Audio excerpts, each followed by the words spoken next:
नमस्कार, ABP news पर हाजिर हूं मैं रुमाना इसार खान। आगे का एजेंडा देख रहे हैं आप और आइए बुलेटिन की शुरुआत करते हैं इस वक्त की बड़ी खबर के साथ। राजधानी दिल्ली से आ रही है। दिल्ली के स्कूलों को फिर से बम से उड़ाने की धमकी मिली है। दिल्ली के 40 स्कूल जिन्हें यह धमकी भरा ईमेल भेजा गया। आपको बता दें ये कौन कौन से स्कूल हैं। इसमें डीपीएस आरके पुरम है, बम से उड़ाने की धमकी डीपीएस आरके पुरम को। पश्चिम बिहार के जीडी गोयनका स्कूल को यह बम वाली धमकी मिली है। दिल्ली के मदर मेरी स्कूल को भी यह धमकी भरा ईमेल आया है। बम की धमकी के बाद स्कूलों ने बच्चों को वापस भेज दिया। बीती रात 11:30 बजे से लेकर 12 बजे के बीच का समय बताया जा रहा है जब स्कूल्स को यह धमकी वाले ईमेल मिले। और सुबह स्कूल प्रशासन ने जब ईमेल चेक किए, उस वक्त जब उन्हें इसकी जानकारी मिली तो उन्होंने पुलिस को इत्तला दी। पुलिस की कई टीम्स जो हैं वो जांच में जुटी हुई हैं। हालांकि देखिए अभी तक कुछ मिला नहीं है जो संदिग्ध माना जाए, लेकिन अब सघनता से जांच की जा रही है। स्कूल्स में तलाशी अभियान लगातार चल रहा है। बच्चों की सुरक्षा से जुड़ा हुआ यह मामला है और ऐसे में पूरी एहतियात बरती जा रही है। हालांकि यह सिलसिला पहले भी देखा गया। किस तरीके से इसी साल मई का महीना था, एक के बाद एक दिल्ली के स्कूल्स को इसी तरीके से धमकी भरे ईमेल आए थे। और अब साल के आखिरी महीने में दिसंबर में आज फिर दिल्ली के 40 स्कूल्स जहां पर ये धमकी भरे ईमेल पहुंचे हैं। बीती रात ये ईमेल भेजे गए हैं स्कूल्स को। 11:30 से 12 बजे के आसपास का समय बताया जा रहा है जब ये ईमेल स्कूल को भेजे गए हैं। और आज सुबह जब स्कूल खुले और वहां ईमेल चेक किया गया, तब इस ईमेल पर स्कूल प्रबंधन की नजर पड़ी, जिसके बाद स्कूल्स ने फौरन दिल्ली पुलिस को जानकारी दी। स्कूल से बच्चों की छुट्टी की गई और अभी इन स्कूल्स में तलाशी अभियान चलाया जा रहा है। और आइए सीधे आपको लेकर चलेंगे। हमारे साथ हमारे सहयोगी दिव्यांकर तिवारी डीपीएस आरके पुरम से इस वक्त मौजूद हैं। अजातिका सिंह जीडी गोयनका स्कूल से हमारे साथ मौजूद हैं और वरुण जैन दिल्ली के मदर मेरी स्कूल से इस वक्त हमारे साथ मौजूद है। पहले जरा वरुण का ही रुख कर लेते हैं और जानते हैं वरुण जैन से, यहां मदर मेरी स्कूल, यहां पर भी वो धमकी भरा ईमेल आया। पुलिस अभी भी क्या स्कूल प्रीमाइसेस के भीतर मौजूद है और जांच चल रही है? वरुण, अपडेट क्या है? देखिए बिल्कुल मयूर विहार के मदर मेरी स्कूल के बाहर ही मैं मौजूद हूं और जो पुलिस के जो अधिकारी हैं वो स्कूल के अंदर ही मौजूद है। लेकिन लगभग स्कूल का जो पूरा प्रीमाइसेस और क्लासरूम है वो चेक कर लिए गए हैं। कुछ ही देर में जो कॉल है उसको हॉक्स भी डिक्लेयर किया जा सकता है। लेकिन रुमाना सिर्फ एक यही स्कूल नहीं है, दिल्ली के लगभग 40 ऐसे स्कूल हैं जिनको एक ही मेल के जरिए जो जानकारी है वो शेयर की गई है। मेल जो है वो रात को 11:38 पर जनरेट किया गया है, जिसमें यह बात की गई है कि जो बिल्डिंग है उसके अंदर बॉम्ब लगाए गए हैं। छोटे छोटे बॉम्ब लगाए गए हैं जो कि अगर धमाका करेंगे तो बिल्डिंग को ज़्यादा नुकसान नहीं होगा, लेकिन कई कैजुअलिटी हो सकती है, कई लोग इंजर्ड हो सकते हैं। $30,000 की मेल के जरिए मांग की गई है। तो अपने आप में बेहद ये जो संदिग्ध मेल है ये अपने आप में बेहद क्रूशियल हो जाता है। जैसे ही सुबह स्कूल खुला, स्कूल एडमिनिस्ट्रेशन ने इस मेल को देखा, उसके बाद तुरंत पुलिस को जानकारी दी। फिलहाल लगभग सभी स्कूलों के अंदर जो चेकिंग है प्रीमाइसेस की वो पूरी हो चुकी है। पुलिस को इस बात की पूरी आशंका है कि ये हॉक्स कॉल ही निकलेगी, जो मेल है वो हॉक्स निकलेगा। अब अभी फिलहाल जो मेल कहां से जनरेट हुआ। अजातिका सिंह का रुख कर लेते हैं, जीडी गोयनका स्कूल से इस वक्त हमारे साथ मौजूद है और जरा अजातिका से ये जानते हैं, जिस बात का जिक्र यहाँ पर वरुण कर रहे थे, वो मेल का जो लब्बो-लुबाब था, वो जितनी जगह धमकी भरा मेल भेजा गया, सब जगह एक ही तरीके की बात की गई थी कि $30,000 मुझे चाहिए और मैंने छोटे छोटे बम जो हैं वो बहुत छुपा कर रख दिए हैं, जिससे इमारत को तो स्कूल की नुकसान नहीं पहुंचेगा, लेकिन जो बच्चे हैं स्कूल के भीतर जो लोग हैं उनके जरूर पर खच्चे उड़ जाएंगे। तो मतलब एक ही तरीके का लब्बो-लुबाब ये मेल्स जो तमाम स्कूल में भेजे गए, इसको लेकर कोई जानकारी है जातिका? जी बिल्कुल रुमाना, देखिए एक ही मेल है जिस पर करीबन 40 स्कूलों को टारगेट किया गया है, एक ही साथ मेल भेजा गया है और एक ही भाषा का उपयोग भी किया गया है। इस वक्त मैं जीडी गोइंका पश्चिम बिहार के बाहर मौजूद हूँ और यहाँ पे भी वही ज़रूरी एसओपी पुलिस फॉलो कर रही है, क्योंकि यहाँ पर बात बेहद संवेदनशील हो जाती है, क्योंकि बच्चों का इन्वॉल्वमेंट है। जो पूरे धमकी भरे मेल है उससे बच्चे कहीं ना कहीं इन्वॉल्व होते हैं, उनके ऊपर असर पड़ सकता है, इसलिए पूरी तरह से जो एसओपीज हैं उनका पालन किया जा रहा है। पुलिस जो है अभी आपको मेन गेट पर मौजूद दिखाई देंगी। इससे पहले आपको रुमाना और दर्शकों को ये भी बता दें, याद होगा कि मई के महीने में 150 से ज़्यादा स्कूलों को बम के धमाके से उड़ाने की धमकी आई थी, जिसके बाद 20 अक्टूबर को हमने देखा है कि रोहिणी में सीआरपीएफ स्कूल के बाहर एक धमाका भी हुआ था। करीबन 200-250 मीटर की जो बाउंड्री है उसके पास में धमाका हुआ था। हालांकि कोई हताहत ऐसे में नहीं हुआ था, लेकिन आसपास की बिल्डिंग्स हमने देखी थी किस तरह से क्रैक्स आ गए थे, किस तरह से जो कांच है वो टूट गए थे। इसके बाद हमने देखा 29 नवंबर को रोहिणी के वेंकटेश्वर ग्लोबल स्कूल में भी धमकी आई थी। यानी कि क्रोनोलॉजी देखिए, लगातार मई से उससे पहले से ये पूरा साल स्कूलों को धमकियां चल रही हैं लगातार। ऐसे में पुलिस का काम भी बढ़ता है, लेकिन क्या करें, ऐसे में एसओपी जो है वो सरकार को, पुलिस प्रशासन को फॉलो करनी बेहद जरूरी होती है। लिहाजा डॉग स्क्वाड के जरिए, लिहाजा जितने पुलिस बल है उनके जरिए अलग अलग स्कूलों में, यानी कि फिलहाल दिल्ली के 40 स्कूलों में लगातार जो एसओपी है वो भी चल रही है, चेकिंग चल रही है। डॉग स्क्वाड के जरिए एक एक कोने की छानबीन चल रही है। अंदर अभी पुलिस मौजूद है, मैं जरा सा दिव्यांकर का रुख करती हूँ, आप रहिए हमारे साथ। डीपीएस आरके पुरम से इस वक्त हमारे साथ हमारे सहयोगी दिव्यांकर तिवारी मौजूद हैं। और दिव्यांकर, डीपीएस आरके पुरम, अगर मैं गलत नहीं हूं तो यहाँ पर छात्रों के लिए हॉस्टल की सुविधा भी है, तो ऐसे में यहाँ पर भी वो सघन तलाशी और पूरे प्रोमाइसेस के भीतर ही इस वक्त भी क्या पुलिस की और डॉग स्क्वाड की टीम और बॉम्ब स्क्वाड की टीम मौजूद है और यहाँ पर भी जो एसओपीज है उसी को फॉलो किया जा रहा है? अभी की तस्वीर और अपडेट क्या है डीपीएस आरके पुरम से, दिव्यांकर? जी बिल्कुल रोमाना, देखिए जो सारी एसओपी हैं उनका पालन किया जा रहा है। दिल्ली पुलिस की टीम या फिर डॉग स्क्वाड की जो टीम है और फायर की जो टीम है वो अभी भी स्कूल के अंदर ही है और गहनता से हर एक हिस्से की जो तलाशी है वो की जा रही है। और जूनियर विंग की बात करें तो जो ये मेरे ठीक बाई ओर आपको नजर आएगा डीपीएस आरके पुरम, और इसके ठीक बिल्डिंग से बगल में ही जो जूनियर विंग है वहाँ पर भी उसको भी एहतियातन खाली करा दिया गया है और वहाँ पर भी उस एरिया में भी जो तलाशी है वो लगातार चल रही है।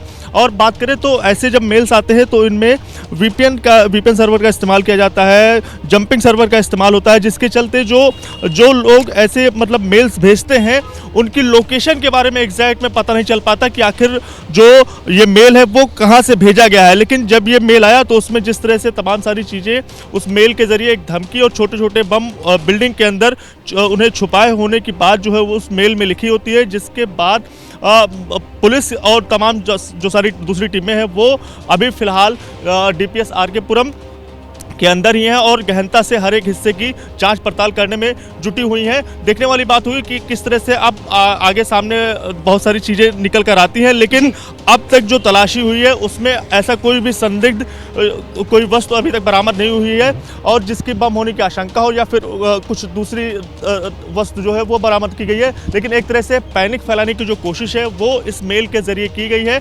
और अगर बात करें तो इस तरह के मेल जब मई के महीने में भी आए थे तो उसमें रशिया का भले ही उसमें जो लोकेशन है वो ट्रेस हुई थी, लेकिन चाहे वो साइबर की टीम हो या फिर तमाम जो दूसरी एजेंसियां जब उस समय जांच कर रही थी तब भी पूरे जो नतीजे पर उसमें उन्हें सफलता नहीं मिल पाई थी। अब देखने वाली बात होगी, क्योंकि बीते कुछ महीनों पहले की बात करें तो दिल्ली के अलग अलग हिस्सों में जो धमाके वाली घटनाएं हैं वो भी सामने आई थी और जिसके बाद इस मामले पर अब ये देखना होगा कि दिल्ली पुलिस किस हिसाब से इसमें जांच पड़ताल आगे करती है। बहुत शुक्रिया दिव्यांकर, अजातिका और वरुण जैन आपका इस तमाम जानकारी के लिए। नजर बनाकर रखिएगा, जैसे ही कोई और अपडेट होगा फौरन दर्शकों तक पहुंचाएंगे। और इस बीच दिल्ली की कानून व्यवस्था को लेकर अरविंद केजरीवाल का बयान सामने आया है। आम आदमी पार्टी के संयोजक हैं अरविंद केजरीवाल, कह रहे हैं कानून व्यवस्था की इतनी बुरी हालत पहले तो कभी नहीं देखी। स्कूलों को बम की धमकी के बाद अरविंद केजरीवाल का ये एक्स पर पोस्ट और सीधे गृहमंत्री अमित शाह से वो सवाल कर रहे हैं, कह रहे हैं अमित शाह जी को दिल्ली वालों को जवाब देना चाहिए। कटघरे में गृहमंत्री अमित शाह को खड़ा करते हुए आम आदमी पार्टी के संयोजक अरविंद केजरीवाल, आप जानते हैं पिछले कुछ समय से लगातार दिल्ली की कानून व्यवस्था को लेकर आम आदमी पार्टी की तरफ से सवालों के कटघरे में केंद्र सरकार को खड़ा किया जा रहा है, क्योंकि दिल्ली की कानून व्यवस्था का जिम्मा जो है वो केंद्र सरकार संभालती है। सीधे केंद्रीय गृह मंत्रालय के अंडर दिल्ली की कानून व्यवस्था आती है और उसी के आधार पर ये सवाल जो अरविंद केजरीवाल की तरफ से उठाए जा रहे हैं, और सिर्फ आम आदमी पार्टी के संयोजक अरविंद केजरीवाल ही नहीं बल्कि दिल्ली की मुख्यमंत्री आतिशी ने भी कानून व्यवस्था को लेकर सवाल पूछा है। दिल्ली में आए दिन फिरौती, हत्या, गोलीबारी की घटनाएं और अब स्कूलों को बम से उड़ाने की धमकियां मिल रही हैं। दिल्ली में कानून व्यवस्था की बदहाल हालत ऐसी पहले नहीं देखी, ये कहना है आतिशी का। सीधे निशाने पर केंद्र की बीजेपी सरकार। ये वो एक्स पर पोस्ट दिल्ली की मुख्यमंत्री आतिशी का। दिल्ली में रोजमर्रा होने वाली फिरौती, हत्या, गोलीबारी की घटनाएं, अब स्कूलों को बम से उड़ाने की धमकियां मिल रही हैं। बीजेपी शासित केंद्र सरकार दिल्ली वालों को सुरक्षा देने में अपने इकलौते काम में फेल हो चुकी है, ये लिख रही हैं दिल्ली की मुख्यमंत्री आतिशी। वहीं पूरी की पूरी आम आदमी पार्टी जो है वो इस वक्त आक्रामक नजर आ रही है। स्कूलों को धमकी के मामले पर आम आदमी पार्टी के नेता मनीष सिसोदिया का भी बयान सामने आया है। 40 स्कूलों में बम की धमकी, दिल दहला देने वाला मामला, ये कह रहे हैं मनीष सिसोदिया। ईश्वर सब ठीक रखे। दिल्ली के पूर्व शिक्षा मंत्री, पूर्व डिप्टी सीएम मनीष सिसोदिया की प्रतिक्रिया भी सामने आई है। सोशल मीडिया एक्स पर मनीष सिसोदिया ने भी दिल्ली के स्कूलों को जो बम से उड़ाने की धमकी मिली है उस पर प्रतिक्रिया दी है।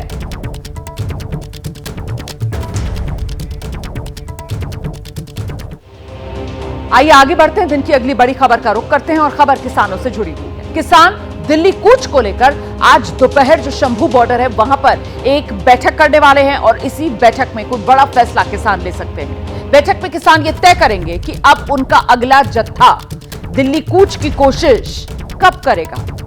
आज जत्था दिल्ली जाने की कोशिश नहीं करेगा, यह भी साफ हो गया है। इससे पहले रविवार को 101 किसानों के जत्थे ने दिल्ली कूच की कोशिश की थी, लेकिन उन्हें आगे बढ़ने की इजाजत नहीं मिली। आंसू गैस के गोले किसानों के जत्थे पर दागे गए, जिसके बाद किसान पीछे हट गए। और इस बीच किसान नेता सरवन सिंह पंढेर हैं। इस पूरे मामले पर आज जो किसानों की अहम बैठक होनी है उसको लेकर, जो किसानों को अभी तक दिल्ली नहीं जाने दिया जा रहा उसको लेकर क्या प्रतिक्रिया सामने आई है सरवन सिंह पंढेर की, सुनाते हैं आपको। आप हमें दिल्ली जाने दीजिए। उनका कहना था कि आगे जाके ऐसी समस्या आ सकती है जैसी यहाँ। हमने कहा नहीं, अगर सरकार किसान आंदोलन के नेताओं से मिले और वहाँ मोर्चा भी लग सकता है और ट्रैफिक की व्यवस्था भी सुचारू ढंग से चालू रखी जा सकती है, ऐसा हमारा मानना है। अब यहाँ से बढ़ने नहीं देना। जो भी लोग ऐसा महसूस करते हैं कि ट्रैफिक वहाँ अवरुद्ध हो जाएगी, इस तरह का मोर्चों का कोई भी इरादा नहीं है, तो इसका हल निकाला जा सकता है। अगर सरकार को ये भी प्रस्ताव मंजूर नहीं है तो सरकार वार्ता करे। और आइए सीधे आपको लेकर चलेंगे शंभू बॉर्डर से। हमारे साथ हमारे सहयोगी सचिन इस वक्त मौजूद हैं और जरा सचिन से ही जान लेते हैं किसान क्या रणनीति बताते हुए आज नजर आ रहे हैं, खबर क्या मिल रही है सचिन? जी देखिए, आज किसानों की बड़ी अहम मीटिंग है। बाद दोपहर जो है ये मीटिंग होगी, उसमें किसान जो है अपनी नेक्स्ट जो स्ट्रेटजी है उसको चेकआउट करेंगे। इसमें ज़रूरी ये है कि पिछले कल जो है शाम को किसानों की अंबाला प्रशासन के साथ मीटिंग हुई है। अंबाला प्रशासन जिसमें अंबाला के एसपी थे, अंबाला के डीसी थे, तो उस मीटिंग में एक तरीके से किसान नेताओं का ये कहना था कि उन्हें ये एश्योरेंस मिला है कि बातचीत के लिए जो है शुरुआत जो है वो करवाने की कोशिश करेगा अंबाला प्रशासन। तो ये एक अहम बात है क्योंकि फोकस जो था अंबाला प्रशासन का वो आज जो था वो प्रधानमंत्री का विजिट जो है हरियाणा का जो है उसको लेकर था। पर किसान नेताओं ने उसको लेकर पहले अपना रुख जो है सुबह ही जाहिर कर दिया था कि हमारा कोई इरादा नहीं है प्रधानमंत्री का जो विजिट है उसमें डिस्टर्बेंस करने का।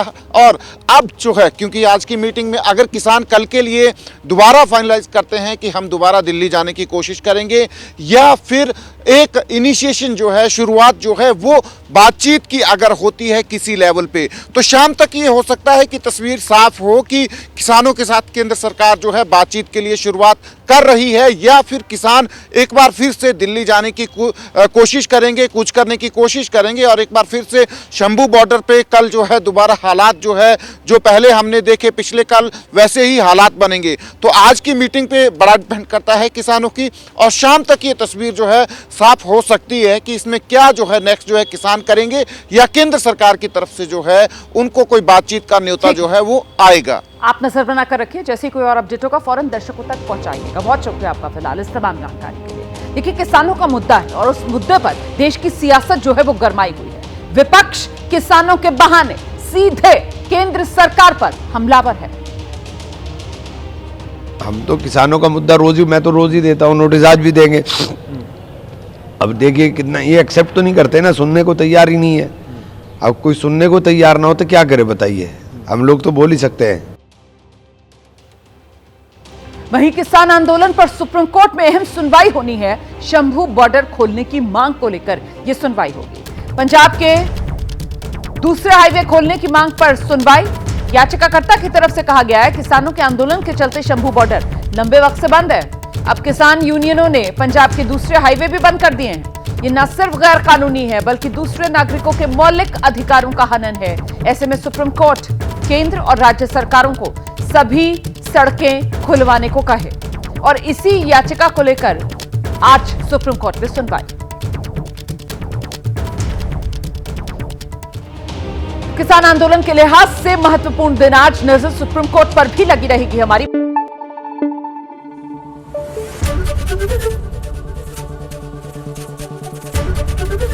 एबीपी न्यूज आपको रखे आगे।